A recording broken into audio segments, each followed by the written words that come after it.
जन सुराज प्रदेश अध्यक्ष पहुंचे सिवान जिला के बसंतपुर में। उनके साथ पहुंचे जन सुराज के युवा प्रकोष्ठ के प्रदेश अध्यक्ष।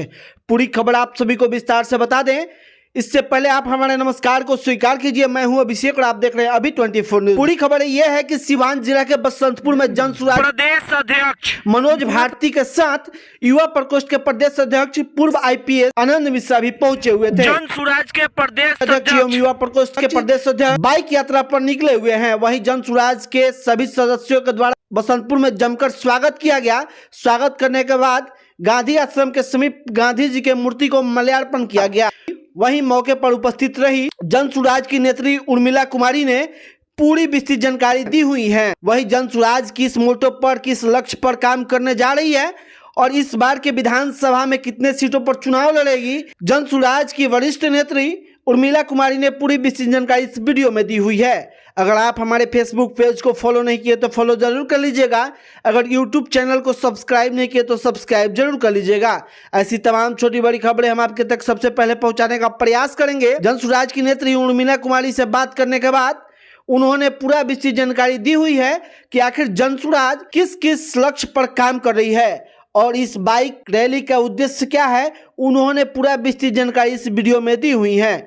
चलिए वीडियो में आगे देखिए। सुराज कार्यकर्ता संवाद एवं युवा संघर्ष यात्रा निकला हुआ है और प्रशांत किशोर जी के पार्टी के बड़े नेता लोग आ रहे हैं आज सिवान में। सबसे पहले मैम आपका बहुत बहुत स्वागत है। आपका भी इस चैनल का स्वागत है और इस चैनल के माध्यम से जो भी दर्शक देख रहे हैं उन सभी का स्वागत है।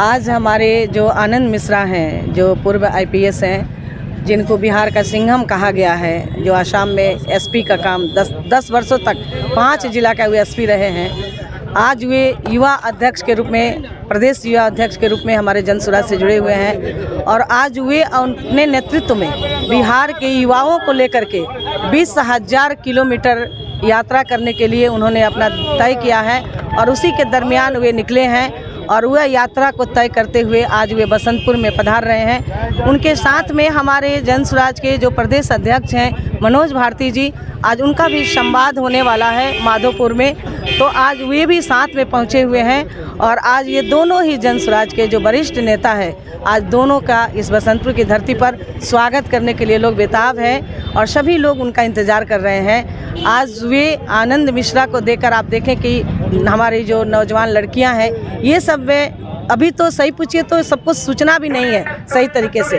अगर सूचना होता तो बहुत बड़ी हुजूम होती, लेकिन आज उनका इंतज़ार कर रहे हैं सब लोग और सबको लग रहा है कि एक नई दृष्टि, एक नई दिशा आज जन सुराज से मिलने वाला है और उस नई दिशा की आशा और अपेक्षा लेकर के आज उनके स्वागत के लिए सब लोग यहाँ खड़े हुए हैं। अच्छा, इस बार विधानसभा चुनाव में कितनी सीटों पर जन सुराज लड़ेगी? देखिए, विधानसभा के चुनाव में 243 सीट है बिहार में और जन सुराज 243 सीट पर चुनाव लड़ेगी।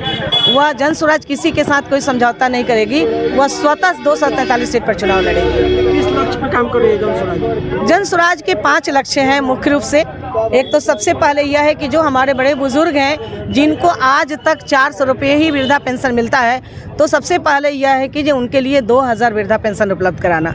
दूसरा उनका लक्ष्य यह है कि जो हमारे बच्चे पलायन कर रहे हैं, तो उन बच्चों के पलायन को कैसे रोकें, तो उन बच्चों के लिए यहाँ रोजगार की व्यवस्था कराना, इंडस्ट्री लगाना, ताकि वे रोजगार 10-15 हज़ार के लिए उन्हें बाहर नहीं जाना पड़े।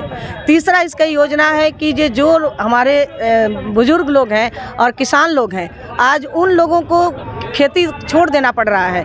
वे लोग खेती नहीं करना चाहते हैं क्योंकि खेती में बहुत पैसे लग रहा है, तो उनके लिए है मजदूरी के लिए जो मजदूर लगाए जाते हैं, उन मजदूरों को बिना माने मुफ्त में फ्री किसान को मजदूर उपलब्ध कराया जाएगा ताकि उन्हें उन्नत खेती कर सके और उसके माध्यम से वे अपने आर्थिक उपार्जन कर सके।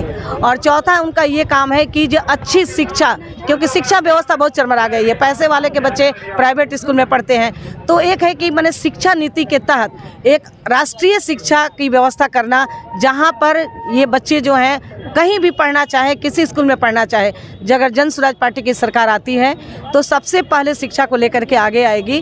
और उनका ये मानना है कि जब तक वह स्कूली व्यवस्था नहीं दे देती है तब तक इतना तो आज़ादी रहेगा कि कोई भी व्यक्ति अपने बच्चे को किसी प्राइवेट स्कूल में भेज सकता है, चाहे डॉन बॉस्को भेजे, डीपीएस भेजे, सेंट्रल भेजे। उनके पढ़ाई का जो खर्च है वह वहन जन स्वराज करेगा अपने तरफ से, और उन बच्चों की अच्छी व्यवस्था होगी। इसलिए शिक्षा है, स्वास्थ्य है, किसान है, पलायन है और ये मजदूरी है। हमारी जो बहनें हैं, जो आजीविका की बहनें कही जाती हैं, वे लोग जो काम कर रही हैं, पैसे इकट्ठा कर रही हैं और उनको कहती है सरकार कि हम 4% पर ब्याज पर हमको पैसा दे रहे हैं। हकीकत यह है कि जो उनको 15 दिन के बाद जो उगाही किया जाता है तो उनका वह 36% पर पहुंच जाता है, 34% तक पहुंच जाता है। तो उनका ये कि हमारे जन स्वराज पार्टी का यह संकल्प है कि हम महिलाओं को स्वरोजगार से जोड़ेंगे, उनके लिए कौशल विकास का ट्रेनिंग भी कराएंगे, उनके लिए बाजार उपलब्ध कराएंगे और उनको जो हम ब्याज देंगे, जो लोन देंगे, वह इतना कम ब्याज रहेगा, यानी पूरे 1 साल में उनको 4 रुपया ही देना पड़ेगा, यानी सालाना 4% रहेगा। उनको अलग से कोई व्यवस्था नहीं होगी, ताकि उनके माध्यम से उनके बच्चे काम कर सकें, उनके पति काम कर सकें। तो जब उनकी पढ़ाई हो जाएगी, कमाई हो जाएगी, शिक्षा हो जाएगी, स्वास्थ्य हो जाएगा, पेंशन हो जाएगा, तो इसके बाद फिर क्या चीज़ के लिए लोग इधर उधर भटकेंगे। ये हमारा मुद्दा है जन स्वराज का। मैम आपका परिचय? मेरा नाम उर्मिला सिंह है। मैं आपको ये जन स्वराज की प्रदेश कोर कमेटी की मैं मेंबर हूँ और अभी वर्तमान में सारण जिला की भी मैं प्रभारी हूँ।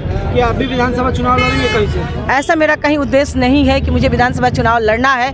हम लोग आए हैं अच्छे नेतृत्व ढूंढने के लिए, हम लोग आए हैं लोगों को जगाने के लिए, हम लोग आए हैं लोगों को बताने के लिए कि आपको वोट कैसे देना है, वोट किसको मान करके देना है। इसलिए चुनाव लड़ना उद्देश्य नहीं है, हमें चुनाव लड़ाना हमारा उद्देश्य है अच्छे नेतृत्व को लेकर। पार्टी आप पर विश्वास जताती है, उम्मीदवार बनाती है, तब क्या करेंगे? नहीं, अगर पार्टी मेरे पर विश्वास करती है और पार्टी के लिए हम समर्पित है तो पार्टी का निर्णय तो सारे आंखों है। पार्टी जो निर्णय करेगी उससे मैं कभी पीछे नहीं हटने वाली हूँ। बहुत बहुत धन्यवाद। Thank you.